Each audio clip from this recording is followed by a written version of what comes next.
Ok, donc pour vous présenter nos intervenants, donc à cette table, vous avez aujourd'hui Charlotte. Ah oui, pardon, oui. Charlotte, qui est la maman d'Arthur et Jules, des jumeaux de 17 ans, donc, dont l'un d'eux a été diagnostiqué autiste.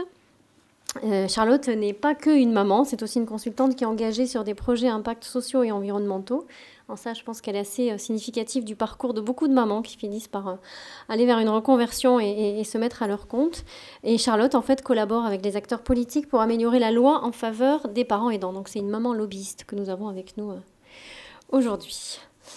Ensuite, donc, nous avons Frédéric Villéga qui prendra la parole après. Donc, Frédéric est pédiatre spécialisé en neurologie pédiatrique au CHU à Bordeaux et aussi chercheur au CNRS en neurosciences. Il s'occupe de la prise en charge globale des troubles neurodéveloppementaux, je vais y arriver, et du nouveau-né vulnérable. Et il est aussi président d'une association qui s'appelle Le Dire Autrement, qui regroupe la Maison des Arts et des Arts Thérapeutes. Marie Jolin est psychologue clinicienne et psychothérapeute et elle accompagne des personnes vulnérables depuis plus de 20 ans et depuis 15 ans à domicile. Et ça, c'est quelque chose de précieux. Elle est à l'initiative également de l'association Le Lien Psy, qui est un collectif de psychologues qui œuvrent pour l'accès aux soins des personnes vulnérables et aux soins psychiques et qui intervient dans des dispositifs pour les parents aidants. Mais c'est à ce titre-là qu'elle est là aujourd'hui. Et enfin, nous avons Soraya Huguin, le docteur Soraya Huguin, donc, qui est psychiatre, praticien thérapeute en TCC, donc je ne sais pas si vous connaissez les thérapies cognitives et comportementales, spécialiste du psychotrauma, et c'est à ce titre qu'elle intervient pour nous aujourd'hui. Elle est collaboratrice au cabinet Pluralis et praticien hospitalier, et formée au trauma donc, à Johannesburg et à Boston, je vous passe le nom des instituts, et très engagée dans la vulgarisation, l'impact et la prise en charge précoce et spécialisée des psychotraumatismes. Et on va voir en quoi ça concerne le monde des parents aidants. Et très rapidement, avant de démarrer, mais je pense que ça a déjà été vraiment bien illustré. Je vais y arriver, c'est à l'envers là. Voilà, je me suis trompée.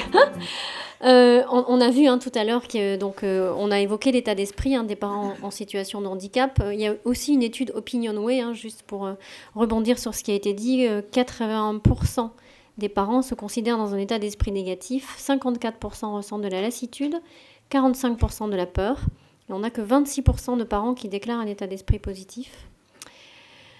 On l'a parlé tout à l'heure, il y a un impact professionnel lourd, notamment pour les mères. 88% des foyers ont vu leur activité professionnelle impactée. Et un chiffre qui est important, qui est un chiffre qui date de cette rentrée scolaire. Un enfant en situation de handicap sur 4 n'a pas fait sa rentrée scolaire en septembre 2023. Donc on partage avec le hashtag J'ai pas école, puisque cette année on a eu la bonne idée de mettre en lumière ces enfants qui vont devoir rester chez eux avec leurs parents parce qu'ils n'ont pas de prise en charge.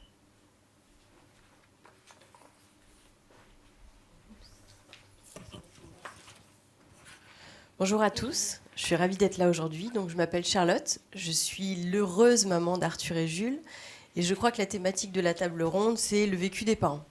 Donc au-delà de vous raconter tout ce que je peux faire dans ma vie professionnelle, je vais vous parler de mon vécu de maman. Donc j'ai adoré votre intervention, mais vraiment j'ai adoré. Donc j'ai répondu à votre enquête, donc je fais partie des résultats que vous avez montrés. Et ça me touche énormément parce que voilà, je suis pas toute seule, donc c'est cool. Mon parcours professionnel, à 20 ans, je suis rentrée dans le groupe Nestlé. J'ai gravi tous les échelons, j'avais un avenir très prometteur parce que j'étais une fille qui avait envie d'avoir une belle carrière professionnelle, qui avait envie de gagner beaucoup d'argent, qui avait envie d'avoir une belle maison, qui avait fait des belles études pour réussir sa vie. Enfin voilà, comme beaucoup de jeunes d'entre nous, j'avais tout fait pour réussir ma vie professionnelle et avoir une super belle carrière et être une femme hyper indépendante. Donc voilà. À 20 ans, je suis rentrée chez Nestlé. À 24 ans, j'étais à la direction ici à Paris. Et puis, j'avais 72 commerciaux, 10 chefs des ventes. Enfin, j'étais bien, quoi. J'étais top, quoi. J'avais un super métier. Et voilà. Et je suis tombée folle amoureuse d'un homme extraordinaire, qui n'était pas riche. J'étais con sur ce coup-là. Il était juste gendarme. Mais je n'avais pas vu plus loin que le bout de mon nez, en fait. Et on a eu 2 merveilleux enfants, Arthur et Jules. Donc, des jumeaux de 17 ans, qui sont nés le 4 avril 2006. À l'âge de 2 ans, Arthur a été diagnostiqué autiste sévère non-verbal par l'hôpital Necker. Et là, je peux vous dire que c'est compliqué. C'est très compliqué. Psychologiquement, physiquement, tout s'effondre. En fait, moi, depuis petite fille, je rêvais d'être maman. Voilà, je suis une femme, donc je pense qu'on est beaucoup comme ça. Je rêvais d'être maman, autant de... Voilà.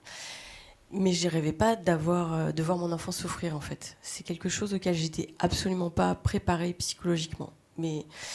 Et même si, comme toi, Louis, tu vois, quand on m'a dit, oui, il y a un problème, donc finalement, on se dit, je suis pas folle.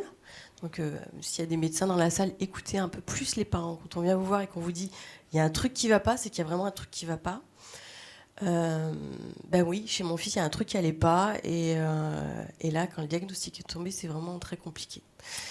Donc, on va remettre les choses. C'était en 2008, à l'époque. Donc, pas de prise en charge autistique, pas de scolarité, pas de méthode comportementale, reconnue par l'État. Donc, on m'a dit gentiment que mon fils finirait à l'hôpital psychiatrique. Et il ne faisait pas 1 mètre. Bon, c'est compliqué, c'est difficile. Ma chance à moi, c'est qu'il y avait Internet. Et donc, j'ai vu que dans les pays étrangers, anglo-saxons en l'occurrence, il y avait des choses extraordinaires qui existaient. Donc, j'ai démissionné. Parce que j'ai regardé autour de moi et je gagnais hyper bien ma vie. J'avais une super belle voiture de fonction, j'avais des super collaborateurs, une super mutuelle, mais les aides qu'on me proposait, c'était même pas 1/3 de mon salaire. Et donc j'avais des engagements financiers en fait dans ma vie, puisque j'avais déjà 30 ans quand mes enfants sont nés. Donc j'avais des crédits en cours, j'avais un cadre de vie. Enfin, je pouvais pas assurer en fait. Ça marchait pas quoi. Et puis en même temps, j'avais besoin de temps, j'avais besoin d'être avec eux, j'avais besoin de comprendre, j'avais besoin de digérer l'information, j'avais besoin moi d'être dans l'action. Et donc je suis allée voir Nestlé, je leur ai dit ce qui se passait et gentiment, je leur ai demandé si on pouvait trouver un arrangement et que je puisse démissionner et toucher le chômage en fait. Donc je me suis déclarée comme fausse chômeuse parce que je n'ai jamais cherché de travail, jamais, jamais, jamais. J'en avais un, mais je l'ai découvert alors. C'était en 2008, j'ai découvert que j'étais maman aidante il y a 2 ans seulement. Pareil, c'est un mot que je ne connaissais pas auparavant, j'étais juste maman. Et de là a commencé un parcours du combattant énorme, où effectivement j'ai déclaré un faux chômage, je me suis formée à toutes les méthodes qui existaient, j'ai essayé de faire scolariser mon enfant, j'ai essayé de recruter des éducateurs formés, j'ai fait toutes les formations qui sont toutes payantes et extrêmement chères. La MDPH, j'ai fait le dossier administratif. Je crois que je me suis engueulée 10 fois avec la toubib de la MDPH parce qu'elle ne comprenait absolument pas ce que je vivais à la maison. Et j'avais un enfant formidable qui était beau, qui avait un visage d'ange, des grands yeux bleus, qui n'était pas autiste toute la journée, mais quand il était petit, ce n'était que par moments. Mais alors, les moments où il l'était, c'était vraiment d'une violence extrême. J'avais cette volonté d'avoir la vie la plus normale possible, sachant que mes enfants n'avaient que 2 ans. Donc, je les amenais au parc. Et donc, là, je me revois vivre des moments avec Jules, son jumeau, qui avait 2 ans aussi, où aujourd'hui, je peux le dire, était un petit aidant.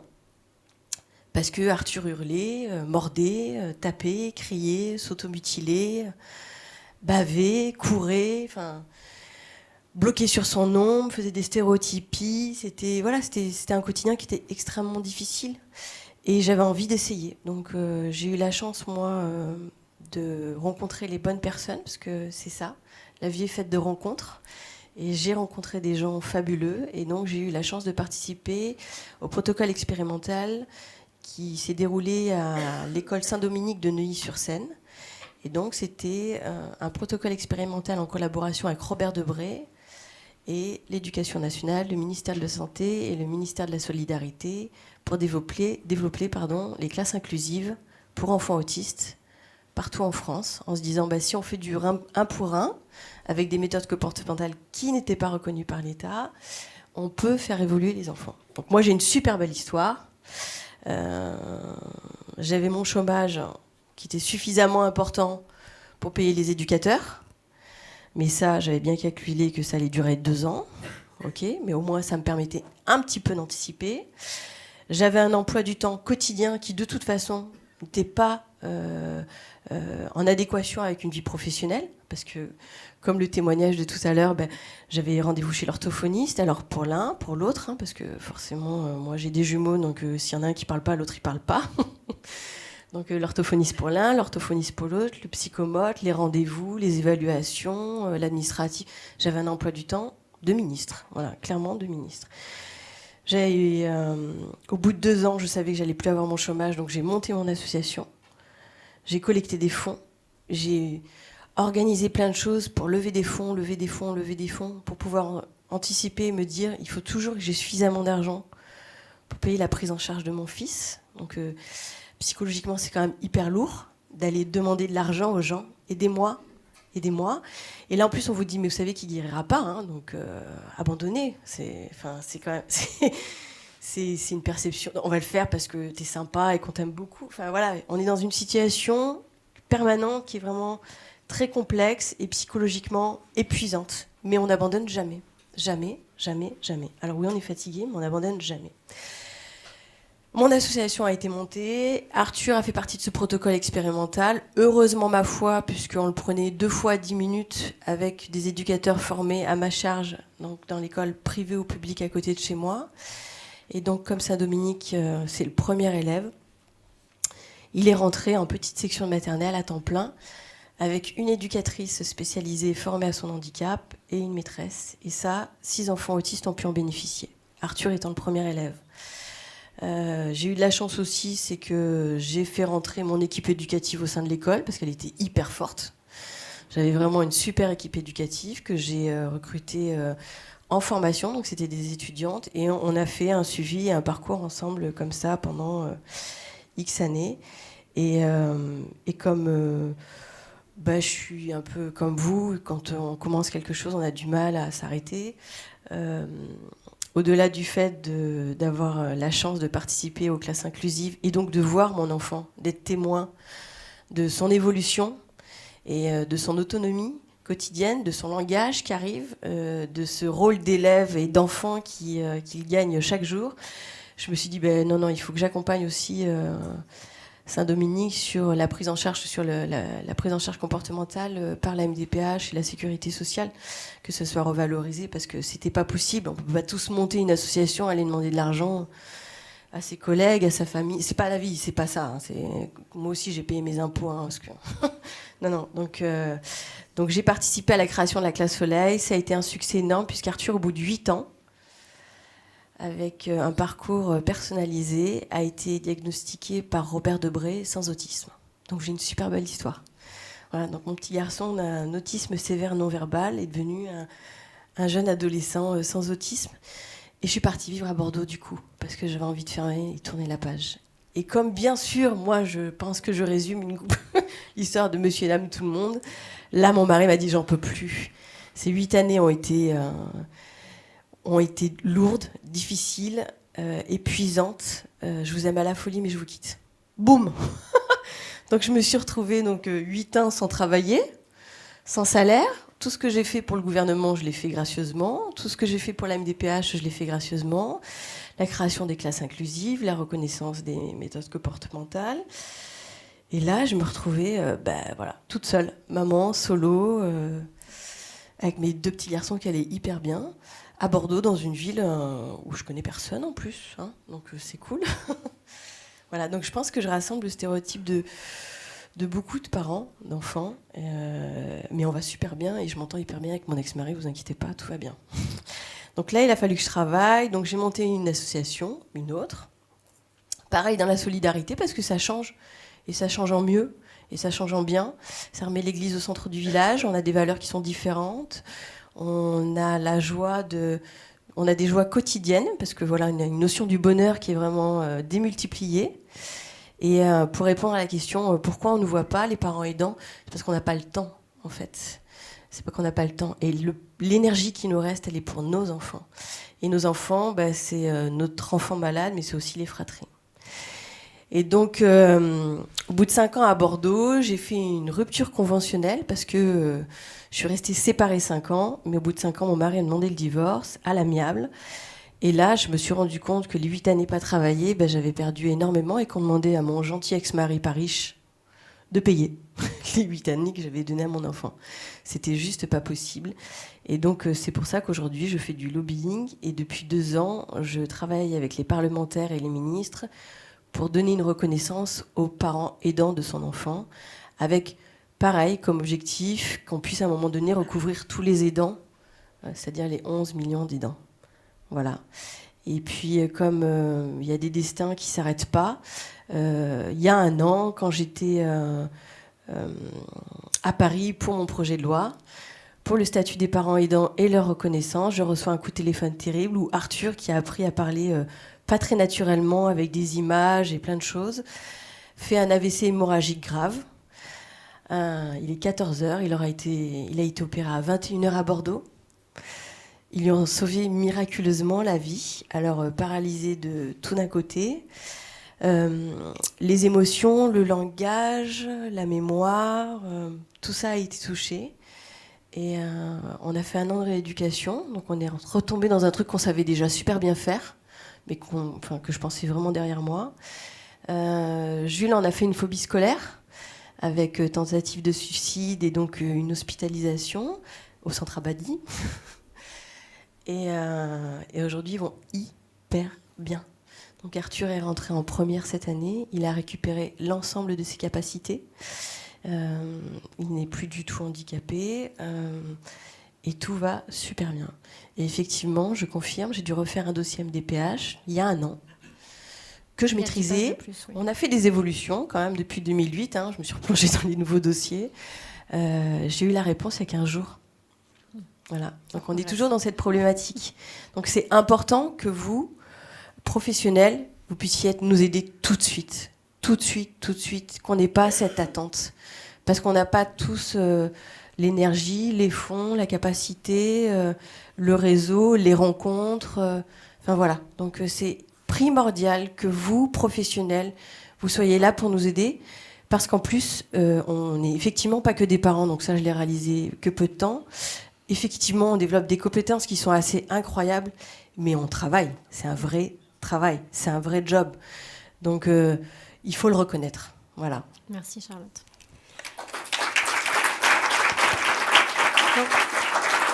Ça va faire la transition avec notre prochain intervenant. En fait, on a vraiment choisi sur cet atelier de parler d'un moment particulier en fait dans la vie des parents aidants. C'est le moment du diagnostic en fait, parce que ça a été dit tout à l'heure, notamment je pense par Élodie. Il y a un moment, le moment de l'annonce du handicap, c'est un moment sur lequel on peut construire ou pas une résilience. Et donc, on va donner la parole donc sur ce sujet au docteur Frédéric Videga, donc qui est neuropédiatre, pour qu'il puisse nous dire comment lui il vit ce moment-là, comment il accompagne les familles dans ce moment-là. Merci beaucoup. Bonjour à tous. Merci de votre accueil pour cette journée. Merci Charlotte pour ce témoignage de parcours de vie qui est très poignant. Moi, j'apprends beaucoup de ces témoignages-là. Élodie et Louis aussi m'avaient appris déjà beaucoup de choses, en fait, malgré que je ne suis pas tout jeune dans mon métier de neuropédiatre et d'accompagnant des familles autour de la prise en charge du handicap. Que ce soit dans l'annonce diagnostique ou dans l'accompagnement des familles, la première chose que j'aurais envie de dire, c'est qu'à mi-parcours de ma carrière, je n'ai pas forcément de grandes convictions ou solutions. Bien sûr, vous avez témoigné du besoin de plus de moyens, de reconnaissance de l'État, de l'injustice que vous subissez. Et je suis partenaire de ça. C'est pour ça aussi que je suis soutien et partenaire de Baby Safe Solutions. Mais je voulais dire quand j'essaie de réfléchir à quelle est la solution, par exemple, pour faire une bonne annonce diagnostique, un bon accompagnement des familles sur le long parcours de prise en charge du handicap, j'arrive pas à penser qu'un meilleur enseignement, par exemple, des soignants, va vraiment tout bouleverser, ou que quelque chose de très, très protocolaire va aider à avancer, même si ça mérite d'exister. Et finalement, dans mon chemin de professionnel jusqu'à maintenant, je ne sais pas quelle est la meilleure qualité de la neuropédiatre dont vous parliez, qui vous trouviez assez, vous avez dit extraordinaire, je crois, comme mot. Mais j'ai le sentiment qu'au-delà de la disponibilité et de la bienveillance qu'on peut avoir, il y a quelque chose d'assez essentiel et pas très décrit, c'est l'authenticité. Et parce que la médecine change, le soin change sous nos yeux. On s'assoit de plus en plus en France et à travers le monde du même côté de la table avec des patients experts, des patients partenaires. Ce qui fait que le détenteur du savoir et qui n'était pas malveillant pour autant, hein, qui voulait finalement aider les familles, qui distillaient l'information au compte-gouttes et qui pensait bien faire avec la transmission de l'information, l'ouverture de la connaissance, ne peut plus avoir ce rôle-là. On s'assoit du même côté de la table comme des partenaires de soins finalement, les familles et les soignants. Et donc du coup, ce qui est fondamental là-dedans, pour maintenir le communal, c'est-à-dire la confiance et la possibilité d'avancer ensemble, c'est que les parents aidants et les parents dans leur globalité comprennent la difficulté du soignant. Et ça, à mon avis, c'est fondamental et pas très décrit. Et d'ailleurs, ça permettra de ne pas être dans une sorte de dichotomie entre le soignant qui est un peu détenteur du savoir et au-dessus, et le parent aidant ou le parent tout court qui a besoin d'être aidé et qui est dans l'indépendance. Il faut comprendre que les soignants sont en difficulté et qu'on peut avancer ensemble à travers l'ouverture de la parole, la transmission de l'information, le récit des parcours de vie comme ça, qui fait qu'on peut progresser ensemble comme une, vous voyez, une interdisciplinarité, quelque chose de communal qui fait qu'on avance entre nous. On connaît bien l'interdisciplinarité, notamment les acteurs de soins de la santé mentale, et Soraya et Marie nous diront après ce qu'elles en pensent, dans le sens où, des fois, en tant que soignant justement de la santé mentale, vous avez d'autant plus une complicité avec les familles qui fait que le neuropédiatre ou le médecin de l'organicité ne peut pas avoir. Et donc on travaille ensemble pour accompagner les familles dans ce chemin-là. Alors si je prends un exemple pour illustrer ça, par exemple, en 2002 est sorti un décret sur l'annonce diagnostique avec l'ensemble des critères qu'il faut pour faire une bonne annonce diagnostique la plus bienveillante possible. Et je constate au quotidien que ça ne marche pas tout à fait.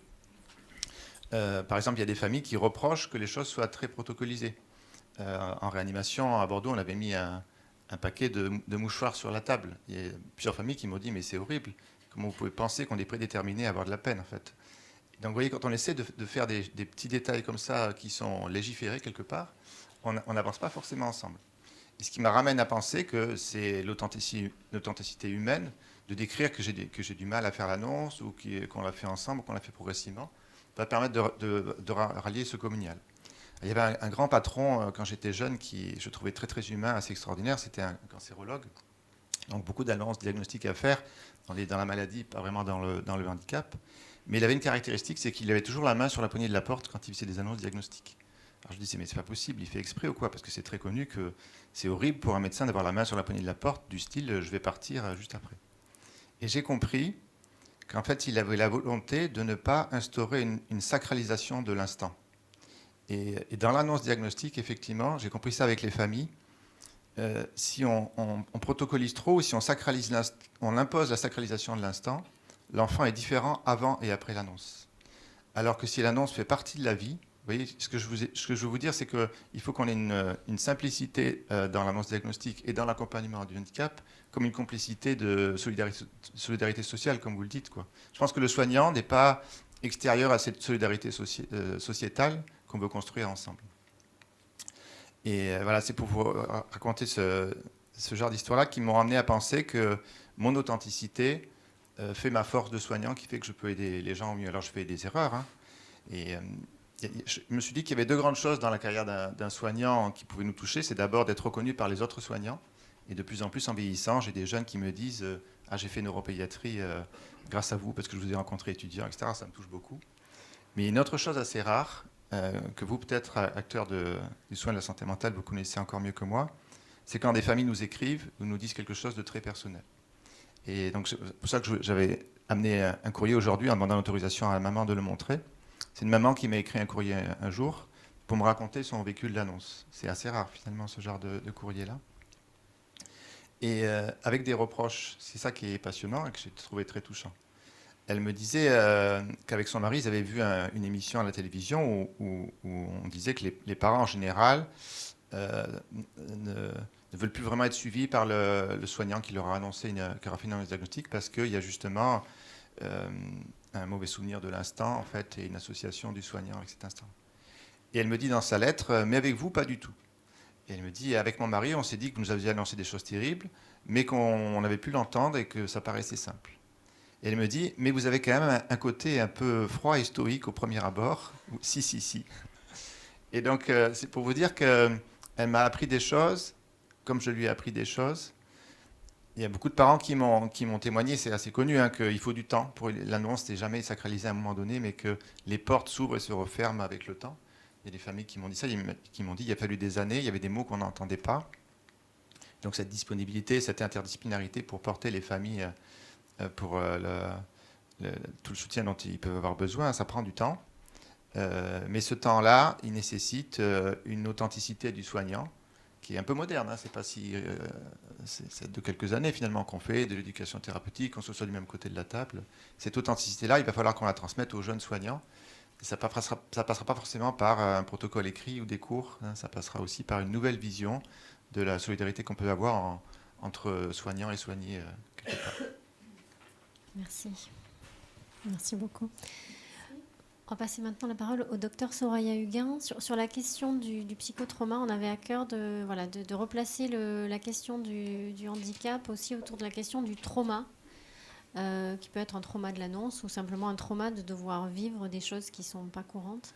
Et donc Soraya, l'idée c'est de définir et de situer en fait l'expérience du handicap et des parents aidants dans ce corpus. Donc bonjour, je suis Soraya Huguin. Je vous avoue que ma présence ici parmi vous aujourd'hui est un peu particulière parce que c'est vrai que je dois témoigner du vécu de 400 000 personnes. Vous imaginez bien que ce n'est pas nos habitudes en tant que soignants, surtout psychiatres, parce qu'on a besoin d'être dans une relation duelle. On doit savoir l'histoire de la personne, son vécu, pour pouvoir poser un diagnostic. Donc là, je vais essayer de parler prudemment, avec quelque chose qui est de l'ordre d'un témoignage. Donc je serai assez prudente à dire que ce que je dis là implique ma pratique et qui n'est pas forcément transposable. Ou peut-être que si. Donc moi je partirai aussi de l'annonce diagnostique. Je partirai de l'annonce diagnostique sur le vécu des parents. Donc l'annonce diagnostique, ce n'est pas juste une étape dans une prise en charge. C'est un moment qui fait bascule dans l'histoire d'un nouveau-né qui vient à la rencontre de ses parents. Donc il y a l'enfant rêvé, l'enfant qu'on a imaginé, et puis il y a cette réalité cruelle à laquelle personne ne nous a jamais préparés. Donc bien sûr, les contextes peuvent varier. Est-ce que c'était un parent isolé? Est-ce que c'était quelque chose d'attendu? Y a-t-il une fratrie? Est-ce que c'est un diagnostic précoce? Est-ce que c'est un diagnostic tardif? S'agit-il d'une maladie génétique? Fait-il suite à un accident? Donc vous imaginez bien que les réactions peuvent être très complexes, variables, mais il n'en demeure pas moins que ça reste un choc dramatique. Alors s'agit-il pour autant d'un trauma? C'est vrai que dans le langage commun, trauma, ça renvoie à une détresse psychologique profonde, ça renvoie à un choc psychologique violent, mais dans le langage médical, traumatisme est un terme réservé. C'est un terme qui vient du grec, il renvoie à la blessure, donc la blessure psychique que l'on ressent, c'est un phénomène d'effraction qu'on a quand on a un événement hors du champ expérientiel. Ça veut dire un événement qui nous fait une rencontre manquée avec la mort. Si on est confronté à la mort de son enfant, si on a déjà mis les pieds dans une salle de soins, dans une salle de déchocage, en réanimation, si on a assisté à une crise convulsive violente, si on s'est posé la question de la survie de son enfant, alors oui, là, dans ce contexte-là, on a peut-être vécu un événement traumatisant. Mais ça fait trauma un peu plus loin, en différé, quand il y a l'apparition de symptômes précis, si on a de la réviviscence, si on repense tout le temps à cet événement, comme si c'était là, encore aujourd'hui, si on y est tout le temps en hypervigilance, comme si que cette fois on voulait être prêt à se confronter, on est irritable, on est un peu détaché de la réalité, on n'est plus nous-mêmes, on n'est plus comme avant. On peut avoir des phénomènes annexes de dissociation, de déréalisation, de perte de sens. L'autre volet, c'est les décompensations psychiatriques habituelles. On peut développer une authentique dépression, on peut décompenser une pathologie mentale, on peut paradoxalement faire une manie. On nous annonce que son enfant a une maladie grave, mais on se met à chanter, à hurler, on va très bien. On décompense une pathologie psychiatrique. Et enfin, le processus le plus commun, qui est le plus habituel, est plutôt le processus de deuil. Donc, encore une fois, en sémiologie psychiatrique, le deuil marque un processus adaptatif. celui qui nous fait apaiser la mort d'un proche. C'est un état affectif douloureux et c'est la période de deuil et de chagrin qui fait suite à cette disparition.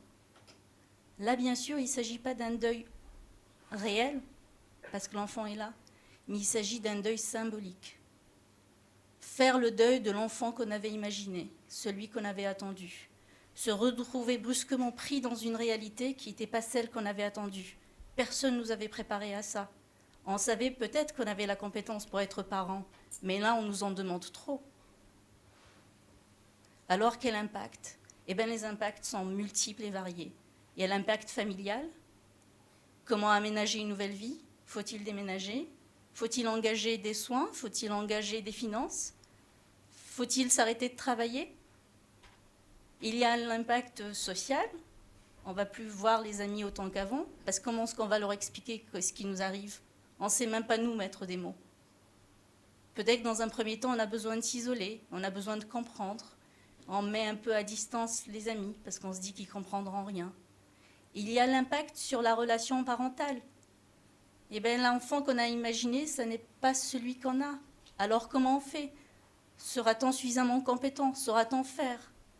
Pourra-t-on survivre à ça ? Il y a l'impact psychologique, individuel, la réaction de détresse, d'effroi, de honte, de culpabilité, d'anxiété, de peur, de perte de chance, le choc. On ne sait pas si on sera à la hauteur, on ne saura pas si on sait faire. Et enfin, comment faire ? Comment travailler ensemble ? Comment réussir à transmettre ? Je dis souvent que ça peut être intéressant de faire ce qu'on appelle un encerclage contenant, qui commence par comprendre ce qui arrive aux parents. Les parents en colère ne sont pas forcément en colère contre nous, ils sont en colère contre cette injustice. Peut-être que c'est une réaction de choc, ils sont complètement perdus, ils ne savent pas comment faire. Et la colère a cet avantage qu'elle nous contient. Si on est en colère, on ne s'effondre pas. Peut-être qu'il peut être intéressant d'en vouloir à ce médecin qui nous a annoncé cette mauvaise nouvelle. Peut-être qu'on peut se dire qu'on peut fuir. Il suffit de ne pas refréquenter les mêmes endroits, de ne pas repartir dans les mêmes soins. Peut-être qu'on peut croire au miracle de la médecine. Elle peut tout changer. Ça va peut-être changer. Et puis, au fait, au fur et à mesure que toutes ces émotions-là passent, on finit par s'apaiser. On finit, non pas par trouver ça juste, mais on finit par accepter. Et donc, notre rôle à nous, oui, de changer peut-être notre façon d'aborder la médecine. Et quand je dis ça, oui, le neuropédiatre a besoin du psychiatre, mais au fait, l'annonceur du diagnostic, c'est parfois aussi le psychiatre. Et quand c'est le psychiatre qui se retrouve dans ce double rôle, on fait comment ? Eh bien, on demande à un confrère, celui qui accueille le parent, et puis nous, peut-être, qui sont porteurs du diagnostic. Parfois, il faut savoir donner la main. S'il y a un diagnostic médical à faire, c'est le médecin somaticien qui le fait. S'il y a un diagnostic psychiatrique à faire, c'est peut-être le psychiatre. Et puis, on donne la main aux collègues psychologues, qui, elles, sont sur ce travail en cours. Comment faire ? Encore une fois, se poser les questions, partir de la réalité, des définitions, et puis se demander comment on peut faire. Parce qu'en vrai, il y a une question centrale. Au deuil de l'enfant, il y a aussi le deuil du soignant. Un soignant qui est froid, qui est derrière sa blouse, c'est aussi celui qui doit se confronter au deuil de son impuissance. On n'est pas, nous, médecins, habitués à ne pas sauver des vies. On n'est pas, nous, médecins, habitués à condamner. On n'est pas, nous, médecins, habitués à dire « eh bien, je ne sais pas faire ». Et là, tout de suite, eh ben, moi aussi, j'ai peur. Et là, tout de suite, eh ben, moi aussi, les mots me manquent. Au désespoir des parents, il y a aussi notre désespoir à nous. Parce que d'habitude, on sait tout faire. Mais là, dans ce cas, on ne sait pas. Donc, on essaye de travailler ensemble, on essaye de trouver des solutions, et puis on essaye d'avancer. Et je vous remercie. Merci.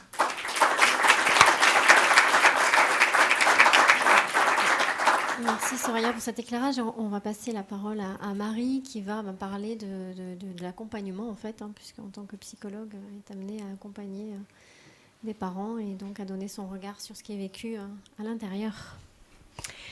Alors, je crois que je vais reprendre ce que disaient du coup Soraya et Frédéric. C'est un peu délicat quand même de pouvoir parler du vécu de nos patients parce qu'on les rencontre dans la singularité.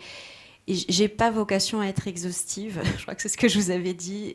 Vraiment pas. Et par ailleurs, je serais désolée si je touche quelqu'un ou si je suis maladroite dans mes propos. nous, dans l'accompagnement au sein du lab psy, des aidants et des parents qui accompagnent un de leurs enfants différent, extraordinaire, c'est bien déjà la difficulté de pouvoir les rencontrer. Parce qu'on a vite compris qu'on était souvent appelés par des professionnels qui nous disaient, vous savez, là, il va falloir, on va vous adresser cette famille. Ils sont en difficulté. Mais quand eux appelaient, ils n'appelaient jamais pour eux-mêmes. Ils appelaient toujours pour leur enfant, pour leurs proches. Et quand on leur disait en plus, mais on va vous accompagner, mais on peut venir vous rencontrer, mais ce sera quand même payant, c'était encore plus compliqué. Difficultés financières. Et puis pourquoi payer ? Pourquoi être aidé ? Moi-même, j'aide. Moi-même, je suis dans une position d'aide.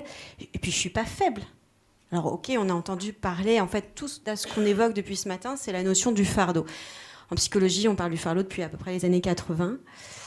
Le fardeau, cette charge mentale, alors déjà là j'émets une différence, c'est-à-dire qu'il y a le fardeau vraiment objectivable, et vous nous en avez parlé, Charlotte nous en a parlé, et Bobo à la ferme aussi, c'est-à-dire de toutes ces tâches qu'on doit faire, qui s'ajoutent. Ça paraît anodin, en fait, comme ça, on se dit, oh, un dossier MDPH. En fait, c'est l'accumulation. Et vous l'avez dit, c'est sur la durée, on l'a aussi beaucoup dit.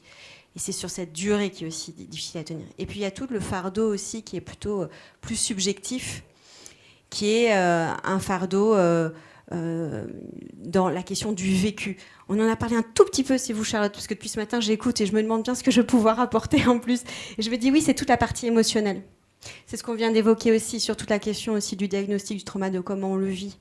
Mais c'est aussi toute cette charge parce que les parents qui aident un enfant en situation de handicap, ils vous aident comme les autres parents, ce qui est souvent ce qui fait qu'en effet, on ne se reconnaît pas comme un aidant, on aide comme d'autres au début. On se dit, et les professionnels se disent, ou l'éducation nationale aussi, parce que moi j'ai fait des formations au sein de l'éducation nationale, oui, de toute façon, c'est des situations similaires. Ben non, pas tout à fait. Et il y a un point, une partie qui me semble importante, c'est cette charge émotionnelle, en fait. Quand on doit soutenir son enfant qui est en souffrance, qui fait des crises, etc. C'est toute cette impuissance parfois qu'on peut avoir, c'est tout cet accompagnement soi-même. Voilà, alors du coup, nous, on s'est vite aperçu qu'il fallait aller vers. Voilà, donc c'est un peu une caractéristique de toute façon du lien psy. Déjà, moi, quand j'ai commencé à faire du domicile il y a 15 ans, on m'a regardé avec des yeux ronds dans ma profession. Mais alors là, du coup, ça m'a pas trop gênée de me dire il va falloir aller à la rencontre parce qu'on l'a entendu. Il y a un manque de temps, il y a un manque d'identification. Voilà, moi, je suis aimant, c'est ce que vous nous disiez tout à l'heure, Alia. Et c'est ce qu'on entend dire. Voilà, moi, c'est normal. Et puis alors, il y a toutes les représentations. Parce que, en fait, moi, ce qui m'a un peu frappée, c'est que alors moi, donc, j'ai été formée il y a plus de 20 ans à la psychologie, on ne parlait pas des aidants.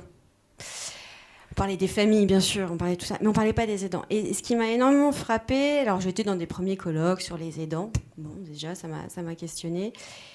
Et puis, comme aujourd'hui, j'ai été dans un colloque aussi sur les jeunes aidants. Et c'est exactement ce que je participe aussi aujourd'hui, finalement, à ce mouvement sociétal. C'est-à-dire qu'à un seul coup, on prend conscience. Et nous, en psychologie, c'est assez important de faire un pas de côté. Enfin, moi, je vous parle de ma pratique. C'est-à-dire que qu'est-ce que ça peut nous apporter de savoir que ce parent, il est aussi aidant ? Parce que moi, j'ai des gens en colère aussi. J'ai des parents qui peuvent être en colère ou des aidants qui disent « mais vraiment, je ne me reconnais pas dans ce vocable ». Et finalement, moi, ça m'apporte parce que d'un seul coup, toute mon approche de la singularité, du vécu, de la représentation aussi qu'on se fait en tant que parent, moi, je travaille sur la singularité. Mais là, d'un seul coup, il y a un autre élément qui est que je peux voir une situation d'un seul coup. On n'est pas malade quand on est aidant. C'est naturel, bien sûr, on n'est pas malade. Mais la situation peut entraîner des risques psychologiques et d'impact en fait psychologique.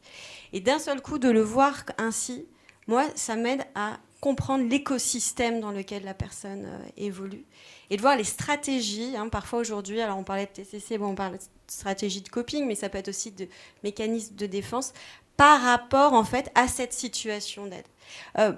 Pour ceux qui connaissent pas trop la problématique des aidants, parfois, je vais faire une similitude sur la question du travail. C'est pareil, le travail, au contraire, c'est protecteur. Puis parfois, on est malade du travail. C'est pareil, j'ai envie de dire là. C'est-à-dire qu'il y a des choses qui peuvent compliquer et qui fait qu'on va aider, nous, en tant que psychologue, et moi, j'essaie, comme je peux, de voir les ressources qu'a la personne. Parce qu'on en a entendu beaucoup. vous nous l'avez dit, on entend des ressources psychologiques, etc., des ressources, mais également du coup comment faire bouger l'écosystème pour qu'en effet la situation qui va perdurer, la personne ne s'essouffle pas. Les risques, quels sont-ils, hein, on en a parlé vaguement, c'est l'isolement. Mais dans l'isolement, il y a aussi, j'ai entendu parler de la solitude, c'est-à-dire que parfois, moi j'entends beaucoup de gens qui sont tout à fait entourés, mais qui se sentent très seuls face à la situation. Vous avez également un autre mot qui est beaucoup revenu, c'est la culpabilité. Nous, on va beaucoup travailler aussi sur la question de la culpabilité, qui est, alors quand on dit travailler, c'est pas qu'on va l'enlever, mais on va en tout cas davantage l'élaborer pour qu'elle soit moins prégnante. Il y a un point aussi souvent dont on parle beaucoup, c'est la question de l'épuisement. Vous nous en avez parlé, Soraya. Le risque aussi de l'épuisement, ça peut être la dépression. Alors, suite à la diagnostic, mais aussi plus tard. C'est-à-dire que sur la durée, le risque, c'est de s'épuiser. Hein, et il peut y avoir du coup des impacts là, davantage psychologiques. Je peux continuer. Hein. Ou alors, on peut prendre des questions, peut-être. Je voulais juste faire une petite parenthèse. Oui, Est-ce que vous vouliez qu'on parle un peu de la fratrie? Oui, tout à fait. Vous m'avez dit, voilà, sous ces questions d'impact, on a parlé de la notion du couple. Donc, les personnes qui ont témoigné en parlent bien mieux que moi. Il y a quelque chose autour des enfants. En fait, ça fait une dizaine d'années qu'on prend vraiment en compte davantage, et j'ai regardé un peu dans les recherches, cette question des enfants, de la fratrie. Ce dont on s'aperçoit et ce qu'on sait, c'est que un enfant, un frère, un frère ou une sœur qui accompagne son frère ou sa sœur, voilà, qui est en difficulté, va être énormément touché, davantage par la manière dont ses parents vont réagir. C'est-à-dire que si les parents sont dans une forme de culpabilité, même parfois de honte, hein, moi j'accompagne des personnes qui aussi s'isolent parce qu'ils ont l'inquiétude du regard qui est posé sur eux, aussi parce qu'ils ne se reconnaissent pas parmi finalement leurs amis et de ce que les autres vivent. L'impact que ça peut avoir sur la fratrie, c'est qu'en effet, ils peuvent à ce moment-là porter aussi eux-mêmes finalement cette culpabilité ou cette honte, ou se demander est-ce que moi j'ai à voir avec ça, et je ne veux pas en ajouter aussi vis-à-vis de mes parents. Alors, je vais reprendre juste un peu. Il y a quand même des études qui ont été menées en France. On a été assez en retard sur ces questions-là, qui est l'étude Adocare, qui est menée par l'Université de Paris. Moi, je travaille pour ce laboratoire de recherche, donc je vous amène à regarder leurs recherches. Sur un groupe de lycéens. En fait, on pensait à ce moment-là, en 2015, il y avait des hypothèses cliniques comme quoi il y avait, au niveau des lycéens, un élève par classe qui était aidant. Ça, c'était en 2015. On a fait des recherches, il y en a bien plus, en fait. C'est-à-dire que vous avez à peu près 40% sur l'échantillon qui était interrogé, 41% exactement, qui sont des enfants qui accompagnent un frère, une sœur en situation de handicap, ou qui ont un proche, en tout cas, qui est en situation de handicap. Parmi ces 41%, vous avez 17% qui sont des jeunes aidants. Jeunes aidants, ça veut dire qu'ils aident comme un adulte. Et parmi ces 17%, vous en avez à peu près 16% qui accompagnent un frère ou une sœur. Donc en fait, c'est pas anodin. Et plus on aide, pourquoi on est jeune aidant, et c'est là où on revient sur tous ces enjeux d'accompagner la famille et du coup les parents, c'est que les facteurs de vulnérabilité qui ont été mis en évidence, c'est la notion de la précarité. On en a beaucoup parlé, hein. C'est les besoins en termes de ressources financières. Et puis le deuxième, il y a un facteur de risque qui est, ce sont les filles. Hein, donc comme quoi il doit y avoir quand même dans des rôles, on parlait beaucoup des mères aussi, mais quand même on a Louis ici et on sait très bien que c'est pas uniquement des femmes qui aident, qui sont impactées, et des mamans. Mais voilà, ça c'est deux facteurs en tout cas de vulnérabilité. Donc voilà, l'idée d'accompagner les parents, c'est vraiment un accompagnement sur de réaménagement. Hein, il y a des risques, il y a des facteurs de risque, et là on en parle parce qu'on accompagne nous aussi des gens qui sont vraiment dans une détresse profonde, mais il y a toute la question de l'aménagement, et nous en tant que psychologues, généralement on accompagne autour de ces questions-là. Mais ça veut dire qu'il faut avoir aussi une connaissance de ce que c'est que l'aidance. Merci Marie. On a un temps pour les questions, alors voilà, on attend vos questions. J'aurais une question spontanée sur le couple, justement. Charlotte a tenu nous parler de sa rupture. On a vu avec les bobos à la ferme que des fois les couples peuvent être très forts autour d'un projet. J'ai rencontré, comme vous en doutez, beaucoup de situations diverses, hein, et comme vous le dites, il y a de la singularité dans toute prise en charge. Donc j'ai rencontré des couples qui se séparaient autour de la difficulté de prise en charge du handicap, d'autres couples qui paraissaient très soudés. Et comme vous l'avez compris, je fais un peu de ma naïveté sur le monde de la psychologie une force pour être solidaire avec les familles. Le doute que j'ai dans la façon de faire m'est bénéfique, je pense, dans la prise en charge, puisque je transmets ce doute aux familles. Et quelque chose qui m'a interpellé, c'est un couple assez admirable de courage. J'ai compris en voyant tantôt le papa qui amenait sa fille en consultation, tantôt la maman, que le papa avait un suivi psychologique de soutien, mais que par pudeur, il n'avait pas dit à la maman. Et j'ai compris après que la maman avait fait la même chose. Je pense que par amour, ils ne se sont pas dit qu'ils étaient en difficulté. Et du coup, ma question, c'est est-ce que vous pensez, même si chaque couple est singulier, qu'on doit plutôt guider le couple vers la... Est-ce qu'on doit forcément être un peu seul, cette difficulté soit du psychotrauma, soit de l'acceptation d'un chemin de vie autour du handicap, il y a forcément un côté où on est un peu seul, ou est-ce qu'on doit guider les familles vers la prise en charge en thérapie familiale, quoi, la thérapie du couple plutôt? Moi, je peux répondre. Non, vas-y, Soraya. Alors, moi j'ai envie de répondre, enfin, ce qu'on se dit depuis toujours, c'est impossible de faire, une situation du tout venant. C'est forcément une question personnelle, c'est forcément une question individuelle, c'est forcément une question liée au couple, son histoire, sa solidité. Après, j'ai envie de répondre par contre de manière un peu à côté, mais ça me semble important. Ce que cette histoire dit, c'est quand même la honte et la culpabilité qu'on a autour de ces questions. La difficulté qu'on a à se confier, c'est la même.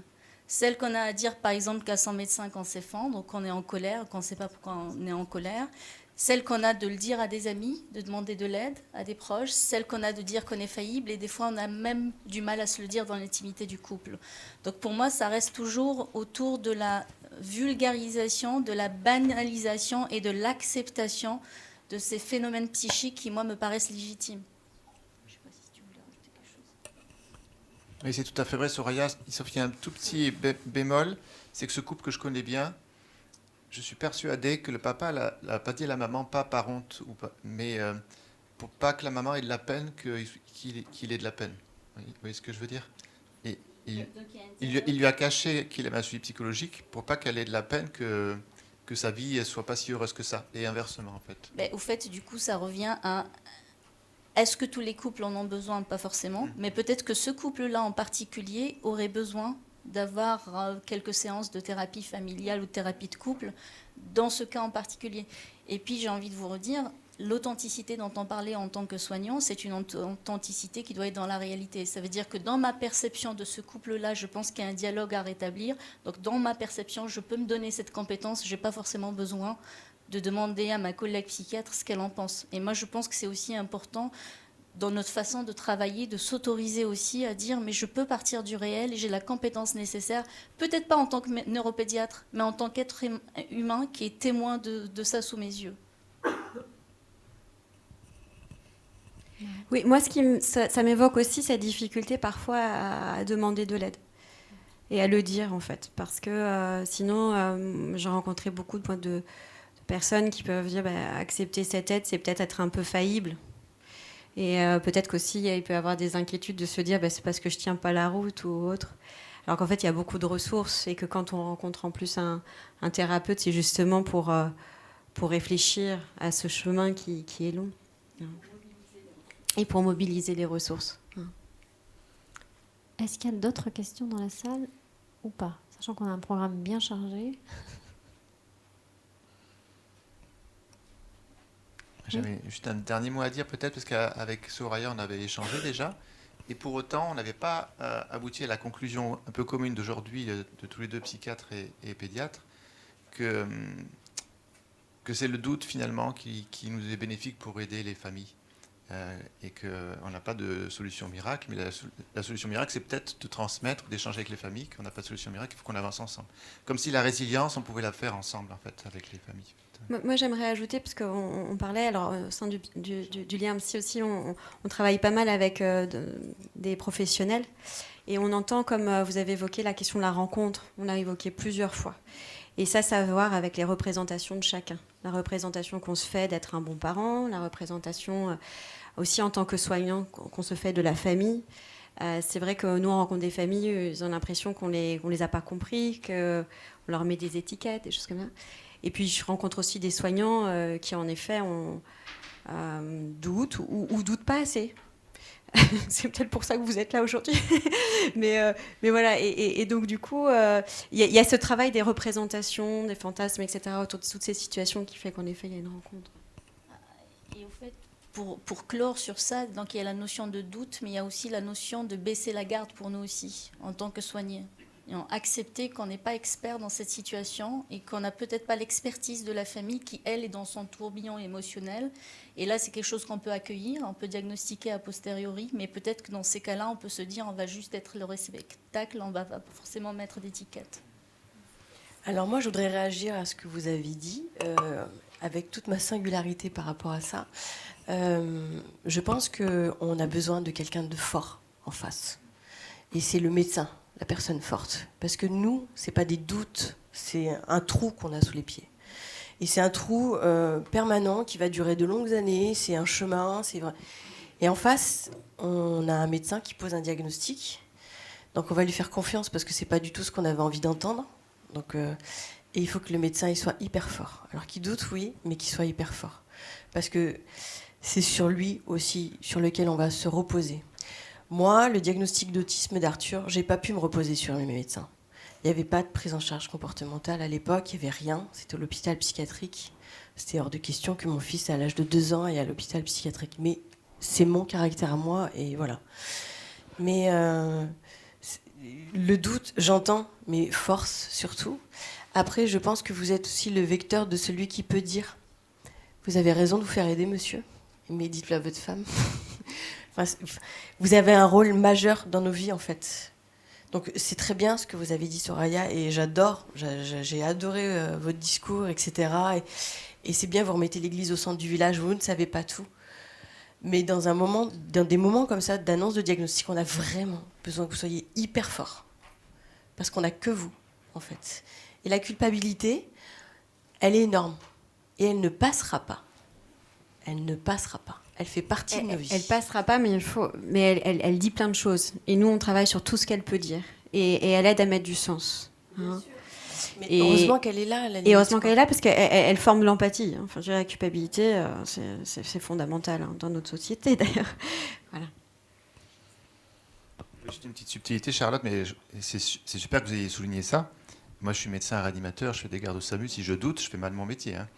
Et ce que je dis, c'est que quand on a un doute, on doit s'autoriser à le partager avec les familles. Et je ne dis pas que je dois douter en permanence. Peut-être aussi contextualiser. C'est que là, on est en off. Ça veut dire que le doute dont on sûr. parle, c'est Oui. le doute qu'on s'autorise entre nous. Et avec les familles, on ressent aussi le besoin de partager ou pas. Mais la force vient de la discussion autour du doute, parce que je pense que ça part toujours... Alors après, je suis comportementaliste. Ça veut dire que moi, je pars toujours du réel. Hein, le réel, c'est qu'il y a des choses qui nous échappent. On doit les prendre en considération et ensuite on renforce derrière sur nos forces. Et on parle des parents extraordinaires, des enfants extraordinaires. Ce que je voulais transmettre avec ça, c'est que les parents me rendent plus fort. Et ça, je pense qu'il faut qu'ils le sachent. Et on avancera ensemble comme ça. Merci pour ce beau message pour conclure effectivement sur l'importance de l'alliance. Et là, on va revenir au réel de la pause. Donc, on a 10 minutes de pause et on se retrouve pour la prochaine table ronde. Donc, précisément à midi. Merci.